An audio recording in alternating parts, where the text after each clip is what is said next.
Hi friends, ఈరోజు మనం చెప్పుకోబోయే కథ అహం ఉన్న వ్యక్తికి ఎన్ని తెలివితేటలున్నా పరాభవం తప్పదు. కథ చివరి వరకు వినండి, అందరికీ నచ్చుతుంది. నచ్చితే ఒక లైక్ చేయండి. ఒక మహానగరంలో ఒక గొప్ప శిల్పి ఉండేవాడు. ఆయన శిల్పాలను ఎంత గొప్పగా చెక్కేవాడంటే పేరు ప్రఖ్యాతలున్న విమర్శకులు కూడా ఆయన శిల్పాల్లో ఏ చిన్న తప్పును పట్టలేకపోయేవారు.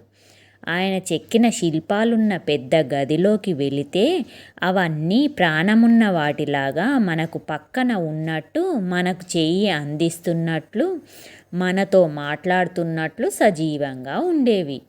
ఎటువంటి వారైనా మంత్రముగ్ధులు కావాల్సిందే. ఆ అసాధారణ ప్రతిభ, నైపుణ్యం నెమ్మదిగా అతనిలో అహంభావాన్ని నింపాయి. ఇదిలా ఉండగా ఒకరోజు ఒక జ్యోతిష్కుడు ఆయన చేతిని చూసి జన్మ నక్షత్ర వివరాలను పరిశీలించి, మీరు ఫలానా రోజు చనిపోతారు సుమా అని చెప్పాడు. శిల్పికి చెమటలు పట్టాయి.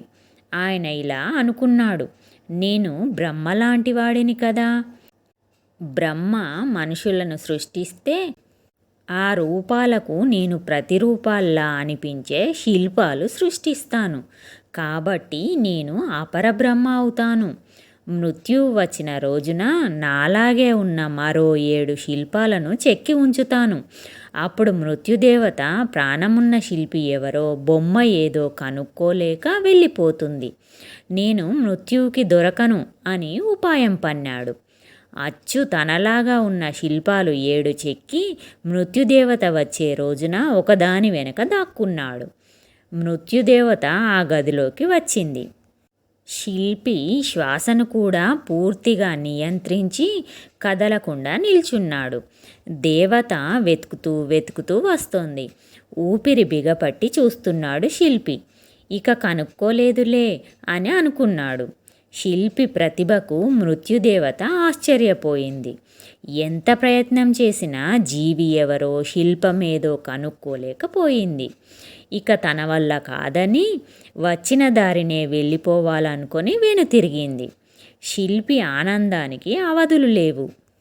తన తెలివితేటలను, తన కళా నైపుణ్యాన్ని తనలో తానే పొగుడుకుంటున్నాడు. ఇంతలో దేవత మళ్ళీ శిల్పాల వైపు తిరిగి, ఈ శిల్పి ఎవరో కానీ ఎంత అద్భుతంగా శిల్పాలు చెక్కాడు. కానీ ఈ ఒక్క శిల్పంలోనే అతను ఒక చిన్న తప్పు చేశాడు అంది. అంతే, మన అపరబ్రహ్మకు అహం దెబ్బతింది. తన వృత్తి జీవితంలో ఇప్పటి వరకు హేమాహేమీలు ఒక్కరు కూడా వంక పెట్టలేదు. అలాంటిది ఈరోజు తప్పు జరిగిందంటుందా ఈ దేవత అనుకున్నాడు.